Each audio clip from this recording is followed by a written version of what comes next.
Well, g'day there, Bayside. It is Chad here, obviously, coming to you from my house. Week 2 of our chronological Bible reading challenge. I won't spend much time explaining what we're doing because hopefully you've read you've watched the last couple of videos already, and you're well and truly into your readings, having read the first 11 chapters of Genesis and having started on the book of Job. So, as I said last week, I want to just speak about Job this morning as we head into this weekend for week 2. You'll be basically finishing off the book of Job, okay? The sheet says from chapter 17 through to chapter 39, but Job only has 42 chapters, so if you want to sneak in, the couple of last chapters and just cap it off nicely and finish the book of Job this week, you're welcome to. You're not going to get in trouble, okay? So, but at the end of the day, this week, all we're doing is reading the book of Job. Now, as I said last week, the book of Job, the reason we're reading it now is because it seems to be set in the time period of the early chapters of Genesis, okay? The age of the ancients, possibly even the age of Abraham, but around that kind of era. So that's why we're reading the story now, based there in what we call the ancient Near East. The reason it's found in the middle of our Bible is because of the genre of literature that it is. And that's what I'm going to be speaking most about today in the next few minutes. The genre of literature and when the book was written. It seems most likely by the style of how it's written and by some of the theology that comes out of it, that it was actually written in the era from Solomon and beyond, between Solomon and the exile. And people, we're not 100% sure of that because we don't really even know who the author is. The author doesn't identify himself. Some believe that the author could even be King Solomon himself. Okay, so the same guy that wrote Ecclesiastes and Proverbs and Song of Songs, maybe this book of Job was one of his many things, apparently, that he was credited with writing. We just don't know. But the point is, it was written in that part of history, but it was written about a period of time around the time of Abraham or before. Now, let me speak about the genre. When we're reading the book of Job this week and last week, we are reading a book of poetry. It is a masterpiece, apparently, for those who read Hebrew. I don't, right? But it is a masterpiece of Hebrew poetry. And you can see that it's set out like that. I mean, the start, it begins with a prologue about Job and his family and his wealth and how God and Satan are apparently talking together, right? I'll talk about that in a moment. It starts with a prologue. It finishes with a beautiful epilogue that just sort of caps off the story, these two bookends. And in between, we've got these long speeches between, so far, Job and his 3 friends, and soon this week we'll be introduced to a 4th friend, a guy called Elihu. And they're doing these massive monologues to one another, and they are written as poetry. That's why, if for most of us in our Bible, the font, the editors set the font into the page, because it's not written as narrative or as like a history book would be written, all right? It's all poetry. It's written as prose. So that whole thing is sort of set in to communicate that to you. So it's kind of like reading an ancient book of Hebrew Shakespeare. It's like this big bit of poetry. It's kind of written, in my mind, it's like a play where you've got these major characters on the stage doing monologues to one another, and they are telling the story. And that's a real interesting point to make and a place to have your mind attentive to when you read this book. My point in these videos is not to give devotional reflections for you. My point in these videos is not to even dissect the theology or to highlight the theology of what you're going to be reading. You're an adult, read the book yourself and get stuff out of it. My job in these videos is to help you understand the genre, help you to approach this book or every book in an intelligent way, understanding how it fits in the big picture. And when you approach the book of Job, this is what you need to know. It is a play. It is written as a piece of poetry. So it is highly likely that what we are reading is not an historical, factual story. It's one big parable. It's a fictional story. The book of Job and his friends doing these big monologues. I mean, people don't talk like that in real life, right? These big monologues to one another. This is written as a Hebrew piece of poetry, like one big parable. Now, I'm not saying Job wasn't a historical person. He might have been. I mean, Ezekiel mentions him. The book of James, I think it's chapter 5, mention him as a good example. But that doesn't mean he was a literal historical figure. That doesn't mean Job was really a real-life man.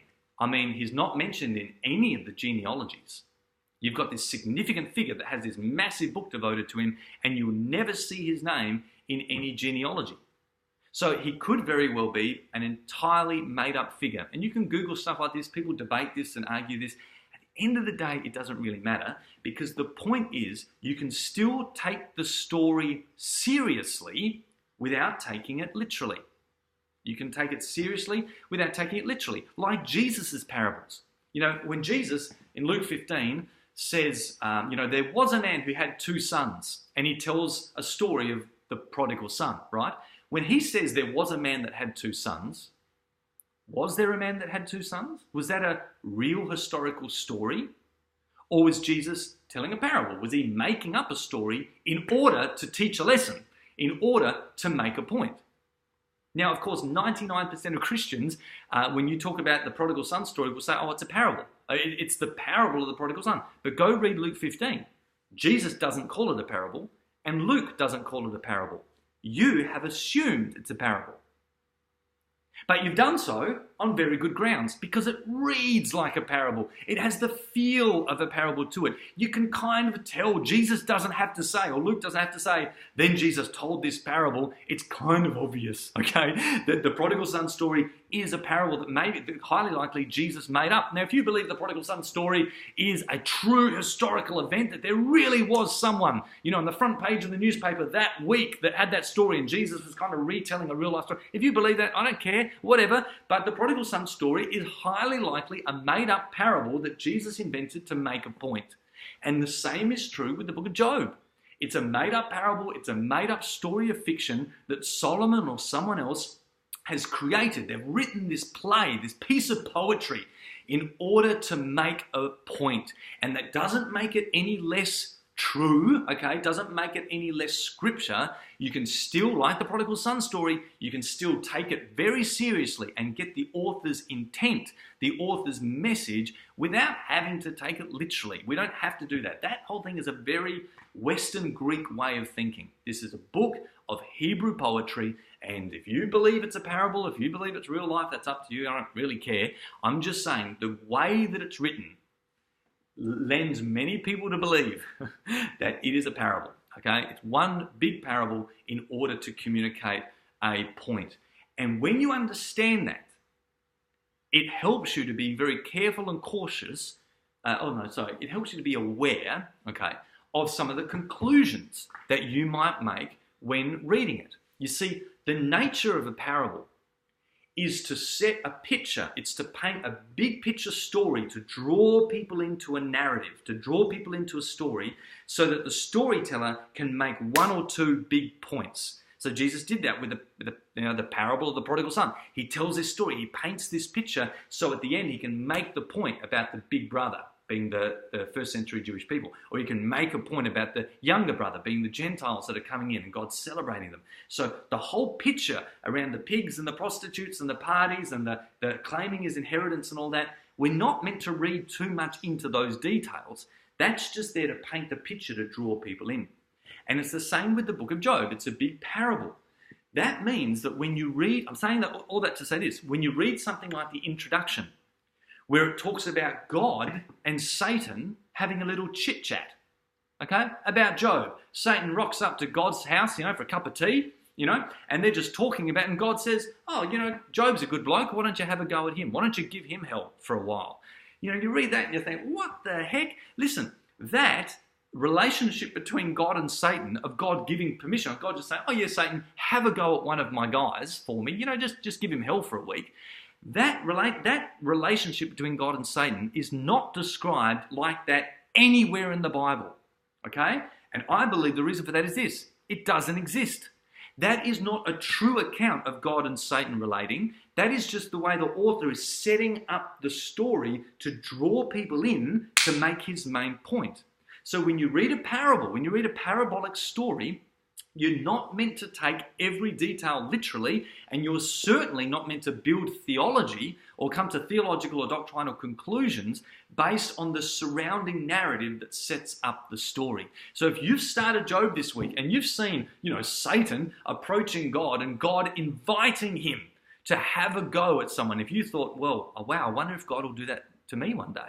I wonder if God will just say, Satan, why don't you have a go at Chad this week? Give him hell, put your worst out upon him. Listen, that is not going to happen. That is not real, okay? It's recorded in Scripture, but it's not real. It is a parable designed to set up the story. You're not meant to take every detail literally, to still take the parable seriously and learn the main lesson. And the main lesson of the book of Job is this. Come back next week. No, I'm kidding. The main lesson of the book of Job is this. Who are you listening to? Job is going through a hard time, and it's not his fault. There's a life lesson that everyone can identify with. Suffering, going through agony, going through pain, going through struggle, and it not being your fault. Almost anyone can identify with that. And anyone can also identify with the fact that when you're going through a hard time, sometimes you have friends that come to you to give you advice. And sometimes their advice is helpful, and sometimes their advice is not helpful. And that's the story you are reading. You are reading a big parable that is designed to encourage us. It's a book of wisdom, remember, that is designed to encourage us to incline our ears to the right people.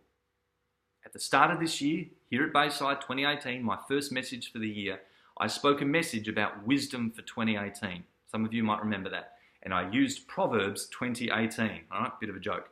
Used Proverbs 20:18 that says if you're going to accomplish anything significant in life, you need to get the advice of many people. And I encouraged you to be careful this year who you lend your ears to, who you get your wisdom from. That is the message of Job. You are going to read a lot of stuff this week that is spoken by these friends of Job, these 3 friends, and then Elihu is the 4th friend. You're going to read a lot of stuff this week that is, some of it is good advice and some of it is not good advice. That's why you always need to be careful of who is speaking when you read the scripture. You can't open the book of Job and just put your finger down and think that what you're about to read is God speaking. It's not.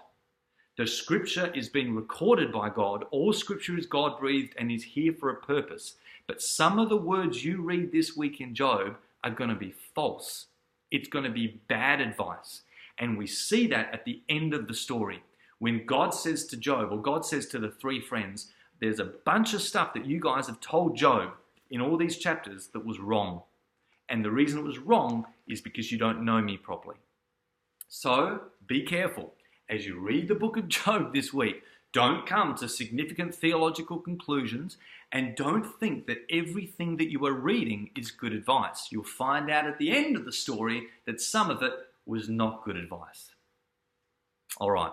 I've gone too long. I'd love to keep these videos to 5 minutes. I just can't, all right? Not yet. Well, this is only the second one. I've still got 50 more of these to go. Okay, all right. The point is, enjoy Job this week. Enjoy the story, all right? Get involved to the story. Imagine these characters in your mind. Imagine these people as friends that are giving advice, friends that are giving advice, and then watch as Elihu and as God come in at the end and bring great clarity to Job's predicament. I'm going to finish this before 14 minutes. Bless you guys. Have an awesome week and really trust that you enjoyed Job. And the next week, of course, we'll get back into Genesis. Bye.